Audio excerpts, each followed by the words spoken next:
Coming up next on Connections, the travel season is heating up. We'll tell you how you can save time and money taking the CTA to and from Chicago airports. Plus, Cubs and Sox fans are ready for the start of baseball season, and so is the CTA. We'll learn how college students get an education in the many benefits of public transit, thanks to a partnership between the CTA and local colleges. And Baby on Board. We'll walk you through a quick review of CTA Stroller Protocol. In Backtracks, we'll take you back to the era of the electric trolley. And we'll tell you the story of the Exelon tube, an architectural icon that straddles the CTA Green Line. All that and much more, next on Connections.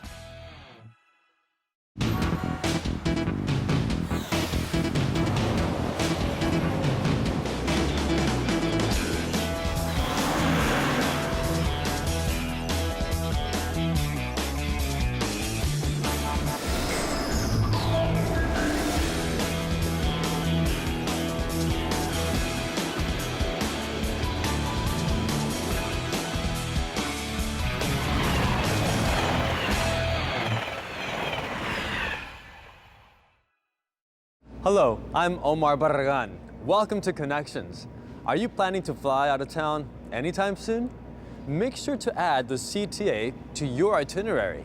Savvy travelers know the CTA is a fast, economical, and flexible option for travel to and from Chicago's two major airports.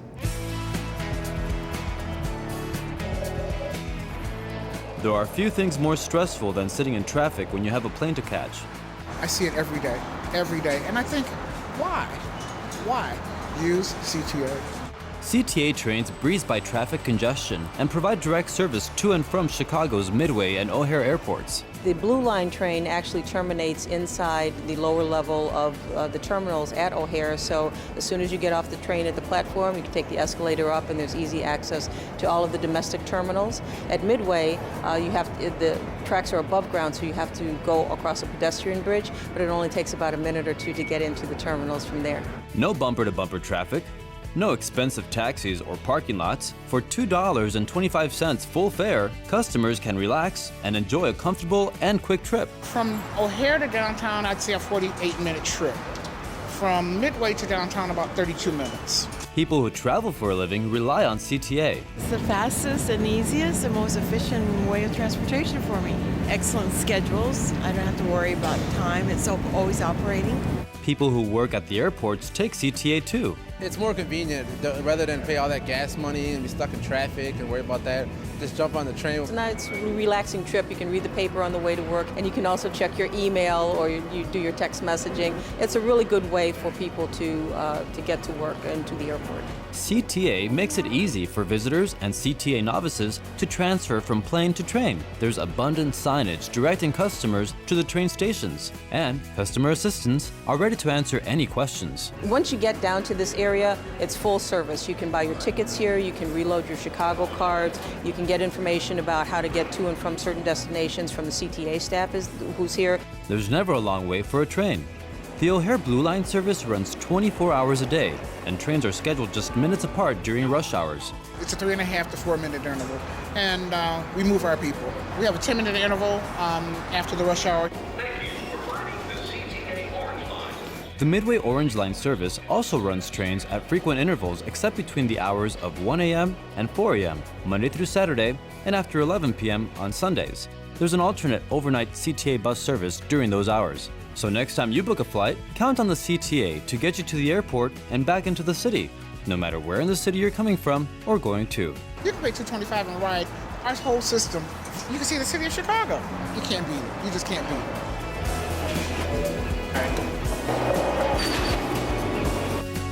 Both the O'Hare and Midway CTA stations are fully accessible.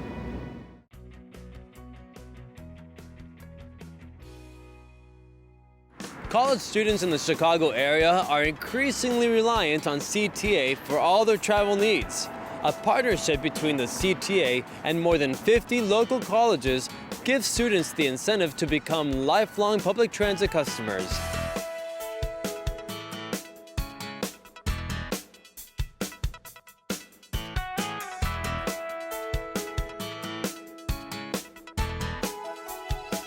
It's a big part of your life as a student at DePaul. Students at DePaul and 52 other universities and colleges in the Chicago area rely on the CTA U-Pass to get them to and from school and all around town.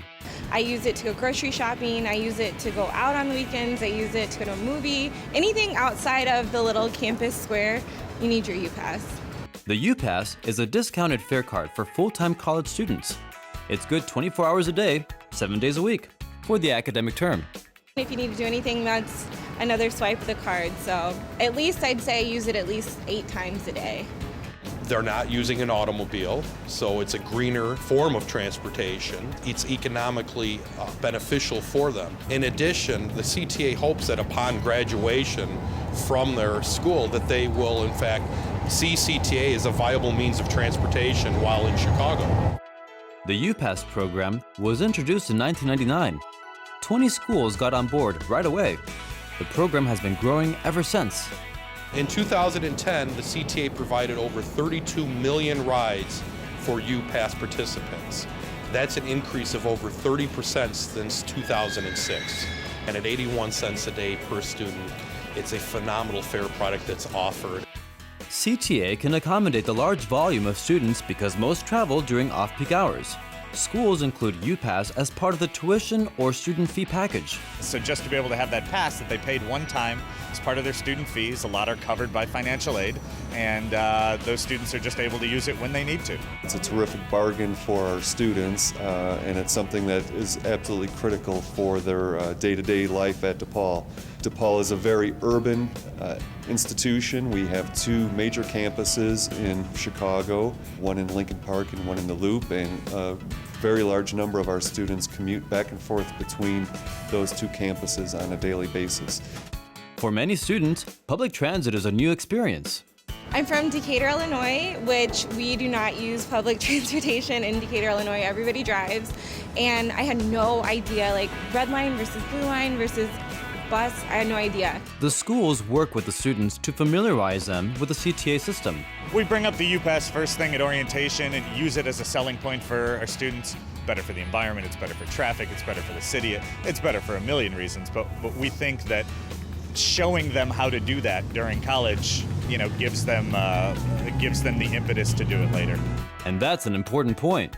I think it helps to develop a comfort level with using mass transit, and it becomes a lifelong habit for a lot of people who may not otherwise have explored mass transit. In 2010, there were more than 300,000 local college students enrolled in schools that participate in the U-Pass program.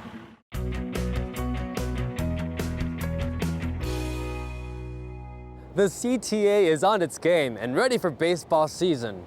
Whether you're a Cubs fan or a White Sox fan, you'll find yourself a CTA fan once you take advantage of direct service to the ballparks.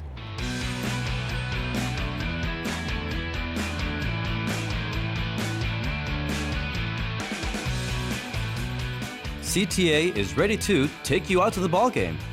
Whatever your ballpark preference, the Red Line gets you there. The Red Line runs from Howard Street North to 95th Street South, so it's an excellent option for either the White Sox or the Cubs. You don't have to transfer and you don't have to worry about parking. You get right off the train and you walk less than a half a block to the stadium. There are large crowds on game day, but CTA has its bases covered. There are enough trains to accommodate. We make adjustments to the schedule to move trains up so that we can accommodate the crowds at the ball games. We add the CAs and the fare boxes so that people can get through. So there's no delay in coming through the station. The Green Line is another option for Sox games. The 35th Street stop is just a few blocks from US Cellular. CTA bus service is also adjusted for game day crowds. US Cellular, we have the 35th Street bus. It'll drop you off right at the door. And in addition, on the north side, at Wrigley Field, we have the number 152 Addison and the 22 Clark Street. And after the game? We always have anywhere from 10 to 12 extra buses lined up on the number 152 Addison to go westbound where the bulk of our ridership goes. And on 35th Street, there's always extra buses for US Cellular at the break of the game. And if the convenience isn't enough to entice you to take the CTA, consider the cost. It's an excellent way of saving some money. You won't have to pay for parking around Wrigley Field, where you might be paying anywhere from $25 to $40 to park in a lot. Save that money for something of real value. Ballpark hot dogs and other delicacies. Oh yeah, make it with kraut. For baseball fans, there's nothing better than a day at the ballpark. And for travel to and from the games, there's nothing better than the CTA. Another option for Cubs fans is the shuttle service from the DeVry campus near Addison and Western. During night and weekend games, fans can park a car on the campus lot for $6. All occupants then take a free CTA bus ride to Wrigley Field.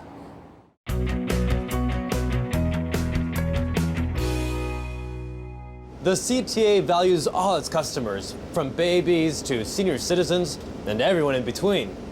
A little common sense and courtesy can improve the riding experience for all customers. Here's a reminder of the safest way to travel the CTA with children in strollers. Welcome on board, little ones. The CTA is happy to accommodate strollers and their precious occupants. There are just a few things the adults need to keep in mind to ensure an enjoyable and safe trip for all riders involved. First, plan ahead and travel with a reasonably sized stroller that can easily fold up for rides on crowded buses or trains. The best thing to do when a bus pulls up is to preferably fold the stroller and board the bus. We don't want the strollers blocking the aisle because we must have a safe exit for the passengers to get on and get off the bus. You can fold the stroller and we would ask that you just move it to the side out of the aisle. In some cases, some people might utilize the luggage rack that's right there at the front of the bus and they would put their strollers up there sometimes. If you need time settling in, just let the driver know. Are you secure, ma'am? We're fine, thank you. All right, thank you. In off-peak hours, when there's likely to be more room, adults may board with a child buckled in the stroller if necessary. Bus operators will gladly deploy the ramp when requested. If the child remains in the stroller, secure the stroller out of the aisle. We ask that you make sure that the brakes are engaged on the stroller and that your child is safely in the stroller. Please remember, people with disabilities and senior citizens have first priority to designated seating. In general, the same rules apply on CTA trains. At rail stations, people with strollers should use the accessible gate, and where available, the elevators to get to the train platform. Fold strollers on escalators and stairs. On the train platform, keep strollers parallel to the tracks, not facing the tracks, and make sure the child is buckled in and can't climb out. You want to keep your child safe, and so does the CTA. Safety is the main issue at CTA. That is one of our #1 priorities here at CTA. There's no charge to bring younger children on buses and trains. Children under 7 ride free with a fare-paying adult.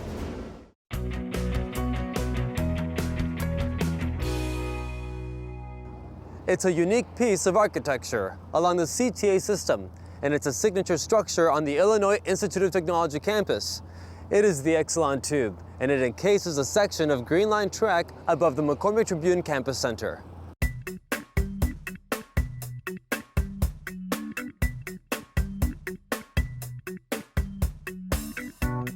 The Exelon tube, a striking testament to human ingenuity. The 530-foot-long steel and concrete structure is the focal point of the Illinois Institute of Technology at 32nd and State. It incorporates the L tracks into the design and caps the 110,000 square foot McCormick Tribune Campus Center, opened in 2003.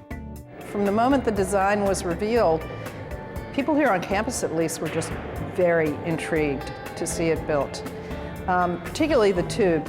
Rem Koolhaas of the Netherlands submitted the winning design in 1997 when IIT decided to build a new campus center. We had envisioned a building that would have to sit on one or the other sides of the CTA tracks. And Koolhaas came up with the idea that the building would kind of slide underneath the tracks. The tube's function was to muffle the sound of the Green Line trains as they pass over the building on approach to and departure from the 35th IIT Bronzeville station. Well, I know when the design first came in, we in the engineering department were very impressed with it. Not only the campus center, but the enclosure, the tube that would go around our elevated tracks. But there were some concerns. The original design called for a totally enclosed structure. We wanted to see that open, the top of the roof open to allow daylight to enter, to allow free ventilation, also to relieve air pressure as the train enters and leaves the tunnel. CTA also needed to guarantee the project could be done without disrupting service. They were very cautious about how they were going to factor this against the stringent expectations for service that the city has for them. We were able to provide a window for them to work at night when the Green Line trains weren't running. So we were building from midnight to 5 a.m.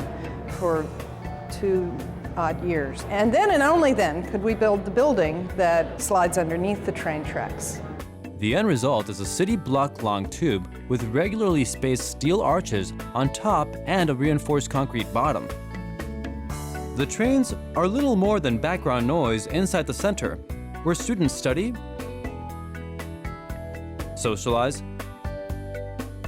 and even operate a radio station. Sound can only travel in one direction, so if it's traveling out the top of the tube, it's going to go up to the heavens. A series of support columns holds the structure in place. The black painted steel columns hold up the roof of the building. The exposed concrete gray square columns hold up the train track. And then there are these diagonal pylons, they're called in the trade, which are painted black, and they're massive. And that's what's holding up the tube. The tube itself is a must-see for architectural buffs from around the world. I think it's become a definer for Chicago. Certainly in architecture circles, people are highly interested in what we put here on campus. And we get busloads of 50 people rolling out unannounced coming to look at the tube. People have written books about it. I don't know if it's been in a movie yet, but I bet it will be.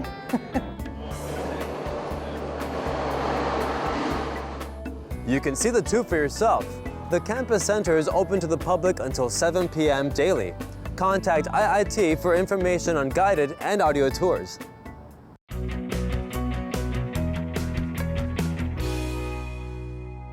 Have you tried out the new CTA train tracker? The beta test program was introduced in January, and early indications are it's a hit. The new technology provides real customers estimated times for train arrivals. CTA's bus tracker has proven itself a tremendous tool for bus customers. Now, customers can get estimated arrival times for trains too. The CTA has rolled out a test version of Train Tracker. So what we're launching right now is a public beta test. It allows everyone to go and try out Train Tracker, see how it works for them, and let us know what they think so we can continue to make it better and better during this testing phase. Like Bus Tracker, Train Tracker is available on any internet-enabled device, a computer, smartphone, iPad, or similar gadget. No matter what the device, Train Tracker is incredibly easy to use. I'll select Train Tracker on my phone. And in this case, we'll open up Chicago on the Brown Line. So first, select your route, and then pick your station. Simple as that. Those using a computer or mobile device can customize their information options. You can view what trains are coming in the order that they're arriving. You can see them grouped by route if you're only concerned about one route, or you can also group train arrivals by platform direction. While Bus Tracker involved developing a new system to gather bus data, CTA used an existing data system to create Train Tracker. The success of the CTA Bus Tracker paved the way for the internal development of the CTA Train Tracker. The investment made in upgrading and improving the software that monitors the signal system also contributed to the development. We have our train tracking system internally to run our railroad. And it's just basically our signal system uses track detection, tells us where the trains are at. We decided to take that data and modify it, massage it, and put it in a format where the public can receive it. And there's no doubt CTA customers will use it. If there's any one thing that people ask me about when they learn what I do at CTA is when is Train Tracker coming? So we're really excited to be able to bring this to people. What do people think so far? It's pretty good so far, yeah. I think it's been pretty reliable. I really like it. It's easy to use, easily enough for me to now track when my train's coming. I don't have to walk to the platform and wait needlessly. I enjoy it, it's accurate, and it's been great for me. It's very dependable. I would recommend it for people to use. They told me the train was coming in 1 minute, and now here's the train! Yay! Because this is the initial beta testing phase, the CTA encourages users to make suggestions about how to make Train Tracker even better. This is why we are telling customers that if you spot some inaccuracies, we want you to let us know. Customer feedback will assist our personnel in identifying ways to enhance and evolve CTA Train Tracker. If you go to the Train Tracker website and click on Help and Notes, there's a feedback form that you can use to let us know what you think, because we really want to build this around what our customers need. The Help and Notes section of the Train Tracker webpage allows customers to take a quick survey or write a more detailed note regarding their experiences with the service. Now let's take a trip back in time with Backtracks, a look at Chicago's colorful public transit history. Beginning in 1864, steam dummy trains ran on Evanston Avenue, which is now Broadway. The steam engine was disguised to look like a passenger coach, so it would be less frightening to horses that shared the roads. The introduction of cable cars led to the demise of steam dummies by 1886. The first electric overhead trolley line was placed in service in 1890 by the Calumet Electric Railway along 93rd Street from Stony Island to South Chicago Avenue. The speed and efficiency of trolley cars led to their rapid expansion across the city by the Chicago City Railway and other companies. The first diesel buses purchased by the Chicago Motor Coach Company were these 40-seat yellow coaches. They went into service in 1939. The number 52 Addison ran almost 10 miles on Addison from Cumberland to Lakeshore before heading downtown to Michigan and Jackson. The Chicago North Shore and Milwaukee Railroad operated interurban electric trains between Milwaukee and the Loop from 1919 until 1963. In this 1942 view, one of the North Shore Line's modern electroliners turned south from Van Buren above Wabash. This is an early 1950s scene from the Chicago Motor Coach Company's Keeler Avenue maintenance shop. Buses are lined up for repainting. On the right is one of the first standard-sized coaches from General Motors. It had 51 seats. That's it for this episode of Backtracks. Now, back to the present.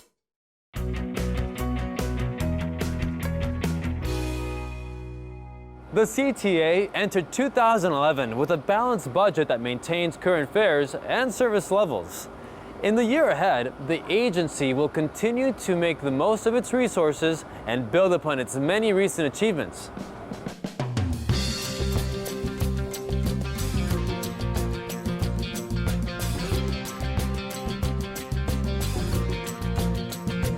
We've been managing very aggressively throughout 2010, and we're going to have to continue doing that throughout 2011.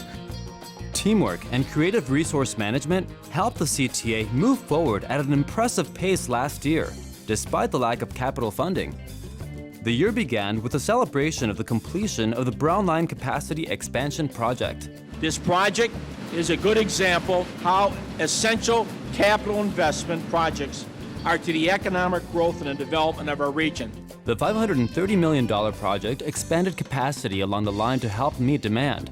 It also made the Brown Line accessible to all CTA customers. Accessibility is a key provision of the Americans with Disabilities Act. The CTA marked the 20th anniversary of the Act by forming a task force to develop a plan to finance future accessibility initiatives. As of today, 91 of 144 stations have either a ramp or an elevator to make it easy to access for people who are using a wheelchair or have mobility disabilities. The Cermak Chinatown station will be the next accessible station. Construction to rebuild the entrance began last year. Federal stimulus funds were used to finance construction. The Chicago Department of Transportation also broke ground on the Morgan Street Green and Pink Line station in the busy West Loop community. It is the CTA's first new station in nearly a decade. Projects like this are successful when elected officials, community, and CTA work together. The Morgan Station is made possible by a partnership with the Chicago Department of Transportation. That same partnership made possible the construction currently underway to renovate the Grand Red Line station. A CTA corporate partnership is behind the refurbishing of the Red Line's North and Clybourne station. Apple financed the project as part of its construction of a new Apple store across from the station entrance. Yeah, it's so much nicer than the old one. I mean, it's open, it's airy, and it's much easier to move around in. It's a big difference. It looks a lot cleaner, The new 5000 series prototype railcars began in-service testing in 2010.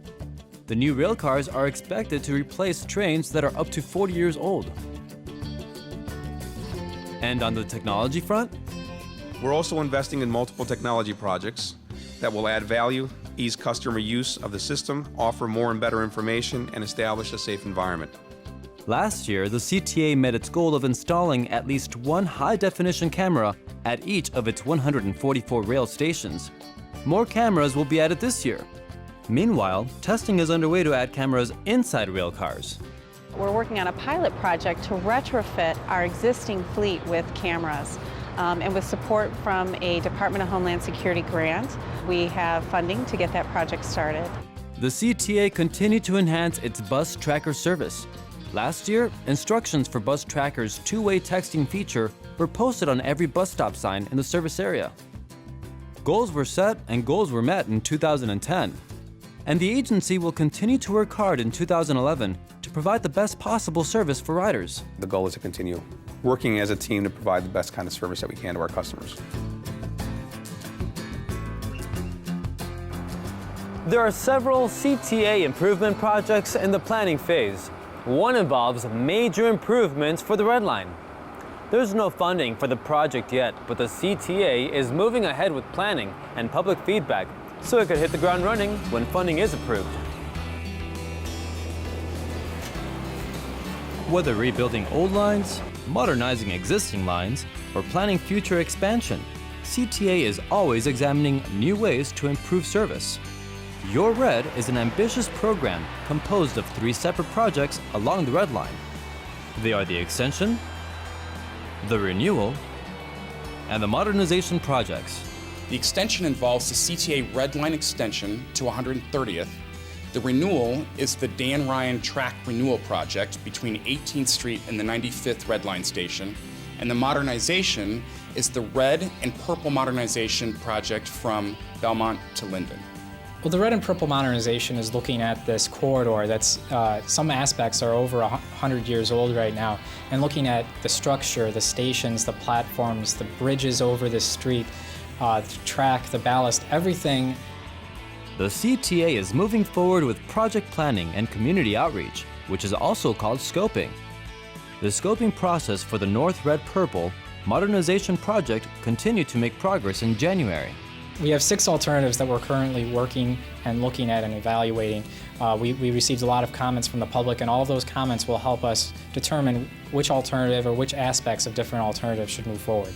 With everything that we do, it's important that the CTA go to the community, get their feedback in order for us to move forward.